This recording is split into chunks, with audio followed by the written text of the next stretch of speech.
Bom dia, pessoal. Boa tarde, boa noite, dependendo do horário. Meu nome é Nildo. Eu faço parte do curso de licenciatura em Física na UFRPE e hoje vamos falar um pouco sobre Astrolab, a ferramenta que mudou a astronomia. Seria o mediador desse processo para estar passando essa pequena aula aqui. O nosso roteiro de aula para hoje é composto pelo conteúdo que teremos a história do astrolábio, o período do surgimento. O público-alvo da nossa aula de hoje será voltado para aluno do ensino fundamental e também para aluno do ensino médio. O objetivo dessa aula de hoje é conhecer um pouco da história do astrolábio e também aprender a confeccionar um astrolábio e entender sua função, como ele realmente funciona. Vamos aqui dar uma pequena introdução sobre o que acontece, sobre a história do astrolábio. Então vamos a um breve relato histórico. O astrolábio é um instrumento muito antigo, por volta de 460, 120 anos antes de Cristo. Segundo alguns historiadores, ele pode ter até mais tempo do que isso. E ele foi muito utilizado para estar localizando astros no céu. Através desse instrumento era possível você localizar várias estrelas que estavam no céu. Alguns grandes estudiosos e astrônomos lapidaram essa ferramenta para que melhorasse um pouco os conceitos da astronomia. Euclides, Ptolomeu, entre outros, eles desenvolveram ao longo do tempo esse instrumento e ele foi sendo aperfeiçoado. Mas o que é um astrolábio? Então, essa figura aqui que eu coloquei para vocês, ele é o astrolábio, que foi recentemente encontrado em algumas escavações, e essa figura aí é o astrolábio que era utilizado naquela época. Mas o que define um astrolábio? Bom, um astrolábio é um instrumento que foi inventado pelos árabes e foi aperfeiçoado pelos gregos. Ele servia muito para navegação. Mas como é o funcionamento do astrolábio? Então aqui tem uma figura que está exemplificando o que é que acontece, como é que a gente utiliza. Inclusive, esse astrolábio é um astrolábio caseiro, que no decorrer da nossa aula a gente vai ver como é que funciona e como é que a gente vai confeccionar um para a gente estar utilizando. Inicialmente, essa ferramenta ela foi utilizada por marinheiros. Aliás, ela foi utilizada em terra para estar observando os astros, mas depois ela foi utilizada pelos marinheiros para estar localizando distâncias marítimas. Ele foi muito utilizado e ele tem muitas funções. Inclusive, é possível a gente estar sabendo das horas exatas através do astrolábio observando os astros. O astrolábio é a navegação. Nessa figura exemplar aqui que eu coloquei, ela reprime muito o que se diz, né? Nessa posição, o marinheiro ele está observando uma estrela e veja que ele está a nível do horizonte. Então era assim que funcionava a navegação através do astrolábio. Lembrando que esse instrumento ele fez com que não era mais necessário estar levando taubas de navegação, várias informações sobre navegação e cálculos astronômicos. Bastava apenas ele fazer alguns cálculos e já era possível obter as informações necessárias da navegação.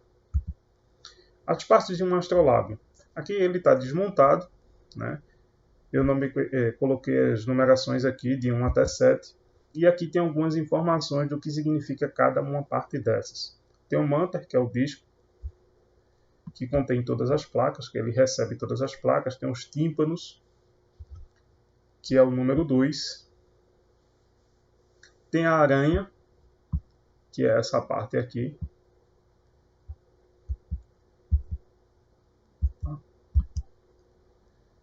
Tem a álide, o 4, que serve para estar localizando as informações. Tem os pinos, a agulha ou régua, né? Serve para estar dando a informação no disco aqui. E as alças, que é para você segurar. Então vamos à construção do astrolábio caseiro, né? O que é que precisa para a gente estar construindo um astrolábio caseiro? O material necessário é um transferidor. Se não tiver, pode imprimir uma imagem no papel grosso de um transferidor. Borracha, mas também pode ser uma porca metálica ou grande, e também um barbante. Régua ou fita métrica. Fita ou cola. E um canudo ou um tubo de caneta Bic, aquelas Bic transparentes. Então aqui eu fiz um vídeo, uma confecção do astrolábio, e aí eu vou disponibilizar aqui para vocês, eu espero que vocês gostem. Então, vamos ao nosso experimento.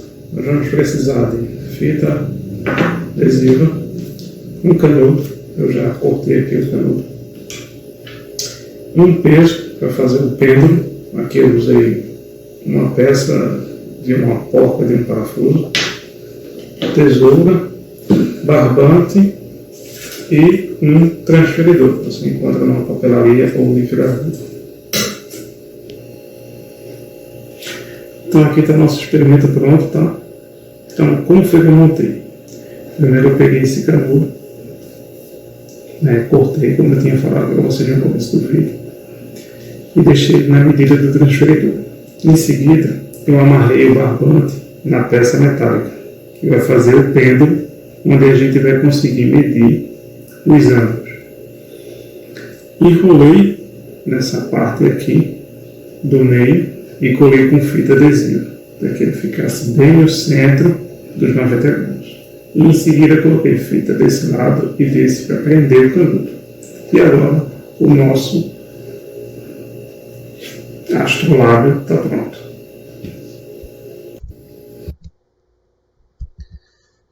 Mas a aplicabilidade desse experimento, como acontece?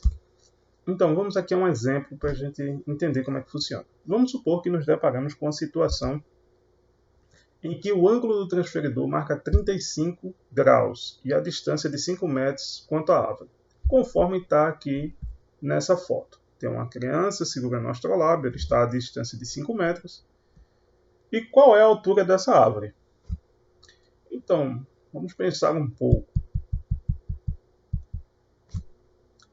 Bem, para isso nós temos aqui uma condição. Quando temos a tangente de x sobre b e a, nesse caso a tangente de 35 vai ser igual a b, que é a altura que eu não sei, e 5 metros, que é a distância. Tangente de 35, ela é de 0,7002, igual a b sobre 5. Reorganizando isso aí, nós vamos ter que b é igual a 0,7002 vezes 5, o que dá igual a 3,5 metros. Agora, um detalhe importante que a gente não pode deixar de perceber é que, mesmo a gente encontrou a altura de 3,50 metros, sendo que essa altura ela corresponde do transferidor até o topo da árvore. Mas do transferidor até o solo a gente não está contando. Então perceba que aqui tem uma informação, 1,20 m, né? Então com isso, o que é que nós vamos fazer? Nós vamos ter que B vai ser 3,50 mais 1,20, que no caso é a altura da criança. E somando isso tudo, vai dar igual a 4,70 metros. Esse detalhe é importante porque toda medida que ela é dada pelo astrolábio, ela é medida do astrolábio para a parte de cima. Então é como se o astrolábio estivesse no solo. A posição correta seria essa. Se ele estivesse no solo, qual seria a altura correta da árvore? Então a gente também tem que levar em consideração a altura de quem está com o astrolábio. Eu tenho aqui uma atividade proposta para cada um de vocês, que é construir o astrolábio caseiro, escolher um monumento bem alto, coletar os dados do monumento, ângulo, distância, até o medidor, enquanto fotografam um procedimento, medir a altura do monumento, escrever um relato para entregar, apresentar o monumento, onde fica, o que é, justificar a sua escolha, por que escolher esse monumento, essa paisagem, e depois fazer os devidos cálculos para saber. Eu deixo aqui agora uma frase para vocês, né? Todas as descobertas humanas parecem ter sido feitas com o único propósito de confirmar cada vez mais fortemente as verdades contidas nas escrituras sagradas. Isso foi uma frase de Isaac Newton, físico e matemático. As referências aqui do nosso trabalho, né, foi necessário. Eu agradeço a cada um de vocês e bons estudos, pessoal.